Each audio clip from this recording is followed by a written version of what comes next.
నమస్తే అండి అందరికీ. నా పేరు జ్యోతి అండి. ఈరోజు నేను మీకు క్యారమెల్ సాస్ ఎలా చేస్తారో చెప్తాను. దీనికి మనకు 3 ఇంగ్రీడియంట్స్ కావాలండి. ఒకటి షుగర్, రెండోది వచ్చి బటర్, థర్డ్ వచ్చేసి ఫ్రెష్ క్రీమ్ అండి. ఫ్రెష్ క్రీమ్ని చక్కగా విప్ చేసుకొని పక్కన పెట్టేసుకోవాలి. ఒక ప్యాన్ తీసుకోవాలి. ప్యాన్లో మనం షుగర్ చక్కగా స్ప్రెడ్ చేసుకోవాలి. స్ప్రెడ్ చేసుకున్న షుగర్ని అలా వదిలేసేయాలండి. ఒక 4 to 5 minutes అలా వదిలేసేయాలి సిమ్లో.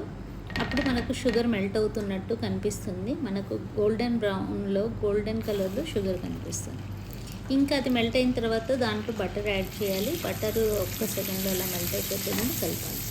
తర్వాత మనం విప్ చేసుకున్న ఫ్రెష్ క్రీమ్ ఉంది కదండి, అదే యాడ్ చేయాలి. అది యాడ్ చేసి ఒక సెకండ్ అలా కలపాలి. మనకు బబుల్స్ వచ్చినట్టు అనిపిస్తుంది. ఓకే, అలా ఒక సెకండ్ కలిపిన తర్వాత మనం ఇంకా స్టవ్ ఆఫ్ చేయాలి. మన ప్యాన్ వేడికి క్యారమెల్ అనేది చక్కగా మిక్స్ అయిపోతుంది. క్యారమెల్ ఫామ్ అవుతుంది. మనకు క్యారమెల్ రెడీ అవుతుంది అండి.